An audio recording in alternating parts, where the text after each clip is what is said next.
पृथ्वी में लगातार बढ़ती हुई जनसंख्या और रहने के लिए घटती जगह आज हम इंसानों के लिए एक बड़ी समस्या बन चुकी है। लेकिन अगर हम स्पेस की तरफ देखें तो ऐसे कई सारे प्लैनेट्स हैं जहां पर जिंदगी का नामो निशान नहीं है। तो क्या ख्याल है अगर हम किसी ऐसे प्लैनेट पर चले जिसका साइज पृथ्वी से कई गुना ज्यादा बड़ा, तो क्यों ना शुरुआत करते हैं हमारे सौरमंडल के सबसे बड़े प्लैनेट से, जुपिटर से।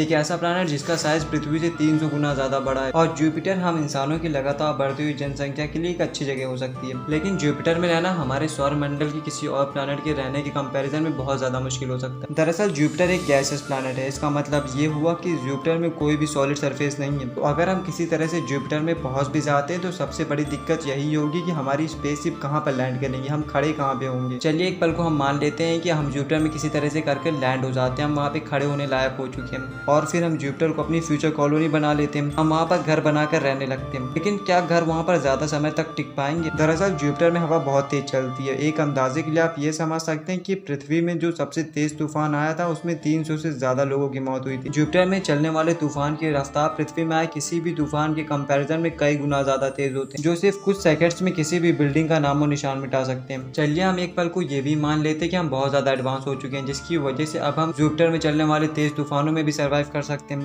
लेकिन क्या जुपिटर का एटमॉस्फेयर हम इंसानों के रहने लायक है? दरअसल जुपिटर का एटमॉस्फेयर 95% से ज्यादा हाइड्रोजन और हीलियम से बना हुआ। अगर हम एक रफ कंपैरिजन पे जाएं तो हम पाएंगे कि हमारे सन का एटमॉस्फेयर भी हाइड्रोजन और हीलियम से बना हुआ है। इसका मतलब ये हुआ कि वहाँ पर ऑक्सीजन ना के बराबर है। तो अगर हम वहाँ पर किसी तरह से रहना भी सीख जाते हैं तो हम चाहकर भी अपना स्पेस सूट नहीं उतार पाएंगे। इतना ही नहीं, जुपिटर में कई सारी प्रॉब्लम्स ऐसी होंगी जिसके बारे में हम इंसान आज तक अनजान है, जैसे कि जुपिटर में मौजूद ग्रेविटी पृथ्वी की कंपैरिजन में 2.5 गुना ज्यादा ताकतवर है। तो अगर हम किसी तरह से जुपिटर में लैंड भी कर जाते हैं तो वहाँ से वापस आने के लिए हमें कई गुना ज्यादा ताकतवर रॉकेट की जरूरत पड़ेगी। तो केवल यही कुछ खतरे नहीं है हम इंसानों के जुपिटर पे रहने पे, ऐसे कई सारे अनजान खतरे हो सकते हैं जुपिटर में जिसके बारे में हम इंसान सोच भी नहीं सकते। तो फिलहाल तो हम जुपिटर में नहीं रह सकते, लेकिन जुपिटर के पास 50 से ज्यादा चांद है। तो क्या हम जुपिटर के किसी चांद पर रह सकते हैं? वेल, इसके बारे में बात करेंगे किसी और वीडियो में। तब तक के लिए जुड़े रहिए हमारे साथ, सब्सक्राइब करिए हमारे चैनल को and press the like button. इसके अलावा आप हमारा टेलीग्राम चैनल भी ज्वाइन कर सकते हैं जिसका लिंक मैं आपको डिस्क्रिप्शन में दे दूंगा।